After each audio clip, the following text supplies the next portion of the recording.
Teed off with Kramer here, and let's get in some Major League Baseball action because nothing's going on right now. The KBO has started, and I stayed up and watched the first game of the Samsung Lions versus the NC Dinos. It's baseball. I enjoyed it. I stayed up watching it, so therefore, effect knows that I miss baseball right now. But let's fix what Major League Baseball can do for this coming season, or if the season actually happens. But there's been tentative plans of having maybe different divisions in the course of it. But if you want for a full 162 games, I think you got to stay in your division. Let's just start off with let's go with the NL Central right now. So you have say if you're the Cardinals and you want to play some games right now, clearly every single season you play 76 games in your division. So why don't you start out with just playing games that is strictly in your division? So the Cardinals would play the Cubs, the Brewers, the Pirates, the Reds. They'd play all 76 games right then and there. Granted, if you want to try to get 162 games in, you got to play doubleheaders, of course. Maybe 2 a week. You might have to do that. It's gonna suck, but I think they have the manpower and willing to do so. You got 26 players on the roster. You just need to have healthy guys, and I'm guessing you're going to see maybe an influx of maybe you're having. You can't have that many people in your organization because of the entire COVID situation. So you got to expect things going on to possibly just stick around there. Then if they want to expand a little bit, maybe play some different games, you're trying to change it up, just go with, say you're the NL Central still, say you're the St. Louis Cardinals, you play the AL Central, so you'll play the Royals, the Twins, the White Sox, the Indians, and who am I missing? The Tigers. Those are all almost in the same central area, but except for the only thing that's different about them is it's a National League team and it's a American League team. So you can have that aspect of you're not traveling that far, you're not spreading any type of, I hope you're not spreading anything to players, and then of course no fans at all going to be at these games, but you still have the aspect of this could possibly work. And granted, you're not going to play teams that, you're supposed to play, like I believe the Kansas City Royals this year are supposed to play the NL West teams. Well, clearly that's not going to happen until things get better with, I guess, washing your hands more, doing things of that nature. But if you're trying to play the 162, this is a great step to do this where you're not traveling that far. Yes, once again, you're going to play at ballparks with no fans, as we saw last night with the KBO. It actually worked out fine. I think you're going to see a lot less balls being used this coming season, and that's good because they were juiced last season, and maybe they're trying to change things up or something like that along that nature. But it's going to suck for fans not being able to be there because this is going to be a full entire season where there's going to be no fans at the games, which is going to be terrible. As a baseball fan myself, used to play baseball as well. I'm going to miss that. I'm going to miss going to the ballpark watching a game, but I still get the same appeal in this aspect of watching it on TV. So I'm not going to be missing anything per se, but I want Major League Baseball to come back because with the KBO coming back last night, early this morning, I got the itch. I want to watch my teams play. I want to see some of these players shine because what I've been doing is I work at 610 Sports Radio, and we have been simulating Kansas City Royals baseball. So anytime the Royals are supposed to play, like right now they're in a series with the Houston Astros, that's what we're right now. We're going through every single team and series. That is what the Royals are going to be playing. And if it sounds like that we're going to be starting in July, that's another month of me playing simulated baseball rather than me watching real baseball because I want that so bad right now. I want to watch Major League Baseball so bad. It's unreal, the fact of how I've been itching and everything. So if they can go to a tentative plan like play your games in your division so you're not traveling that far, just play the games inside the division, or if you want to spread it out into, say, interleague type of games, just play the teams such as your American League Central or the NL Central. One thing that's going to be different is if you are, say, a hot spot, so say you're the Seattle Mariners, say you are the New York Yankees, or any teams that are in a hot area bed where all this COVID has came in and kind of, did some impact. It's going to be hard to figure out where you can put these teams at and house them. But if you're able to, say, move those teams into a different division, and they can possibly still play each other, say if it's like the spring training, you have your grapefruit and cactus, wherever they're at, play in that respectable area, either it's in Arizona or Florida, so you can at least they know they have a home. And with no fans going to be there, you don't really need a big stadium like Yankee Stadium being used. So at least you're probably going to be saving money that way, because I mean, this is all about making money and saving money, or because for a fact Major League Baseball has lost millions of dollars because of this entire situation. Heck, we've seen a startup football league for the second time, the XFL, pretty much closed because of this, and they were doing so successful. So we don't want to see teams be taken away. Our players have to pay their money back because they've already signed a contract, and of course, if it's your money you signed a contract for, you're going to make sure you get your money back and more out of that. So let's hope Major League Baseball can make its way back, and that's my tentative plan for it. Let me know what you guys think about that. But let's go on to the next segment. Or the next talking point is that Albert Pujols not ready to retirement yet. It's awesome because Pujols is in the age of 40, and he can still continue to hit the ball and everything. He's in his final year of his contract with the Angels if the season even plays. So he may be a free agent by the end of all this if the game doesn't even come back. He right now sits 44 home runs away from 700, 298 hits from 3,500. Only Hank Aaron has both of those lead. I love Albert Pujols. He's the person that I gravitated to when I was growing up as a kid because as a Cardinals fan, he's one of the guys that stood out the most to me as a homegrown talent.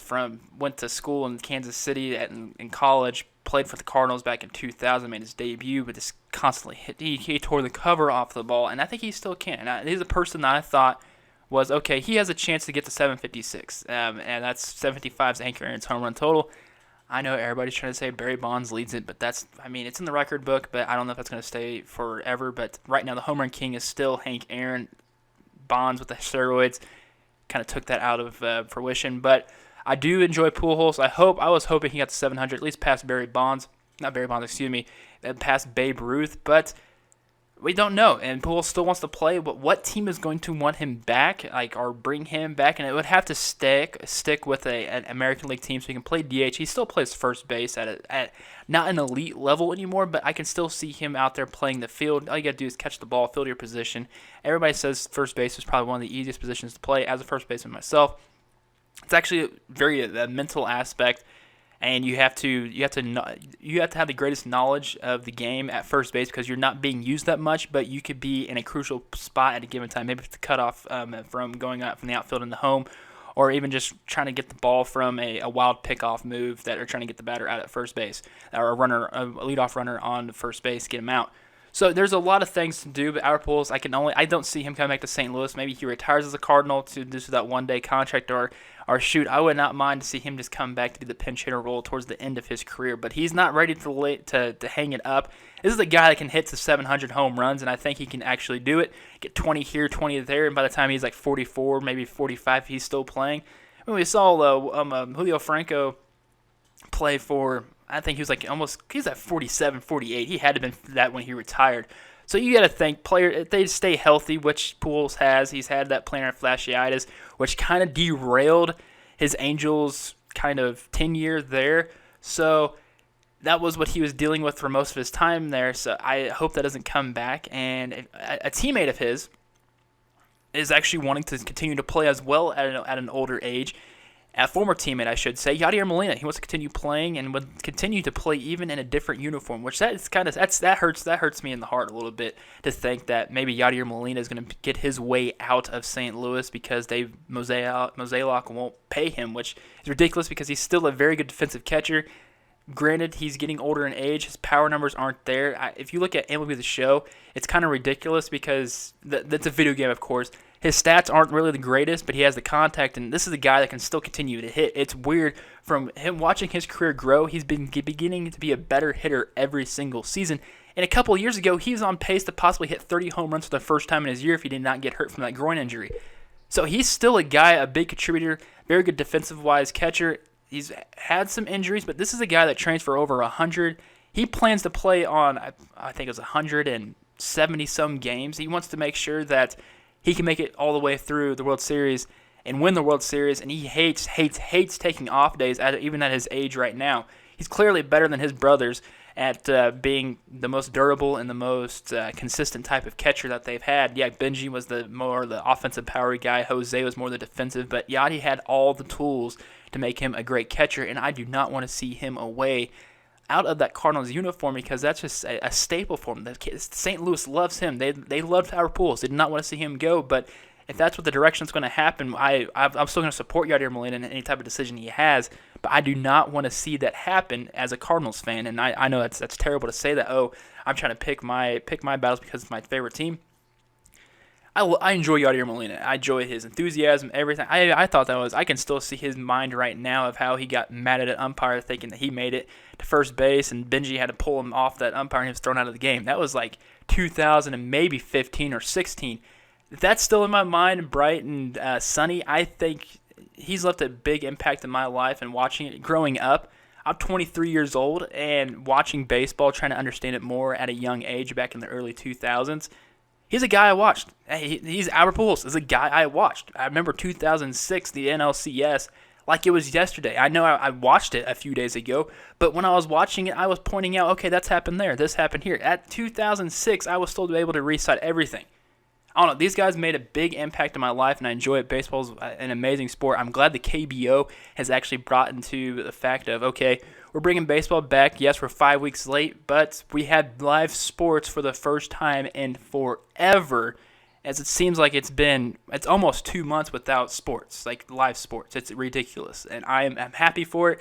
I may, stay up for that 4:30 a.m., because it's going to be a 5:30 pitch on the East Coast, so it's 4:30 start in the Central. So I'm that maniac that wants to go out there and listen and watch and do whatever to get my live sports, especially if it's baseball. That's what I really want and to use.